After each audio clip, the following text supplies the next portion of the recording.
Luna Maya bongkar rasanya pacaran dengan pria lebih muda 10 tahun. Luna Maya mengungkap rasanya berpacaran dengan pria yang lebih muda 10 tahun darinya. Seperti diketahui publik dibuat heboh dengan hubungan Luna Maya dan sang kekasih, Maxime Boutir. Tapi tak hanya kemesraan keduanya saja yang jadi bahan omongan, perbedaan usia keduanya juga disorot.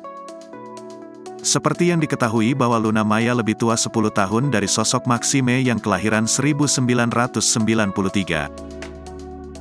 Lihat aja nih, lebih muda kan? Gue ambil saripatinya, gua yang akan lebih muda, kata Luna Maya. Perangai manja Maxime Boutir itu justru diakui sendiri saat berbincang dengan sahabat Luna Maya, Ayu Dewi. Sikap manja Maxime Boutir kepada Luna Maya terutama ketika dirinya sedang lelah setelah syuting.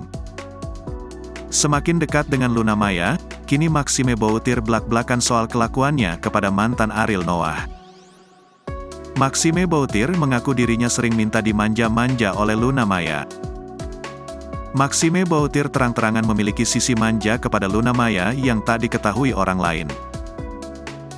Maxime Boutir kerap meminta Luna Maya untuk memanjakannya ketika ia sedang lelah gara-gara jalani jadwal syuting yang padat. "Tapi aku ada manja-manjanya sih Kak," ucap Maxime Boutir.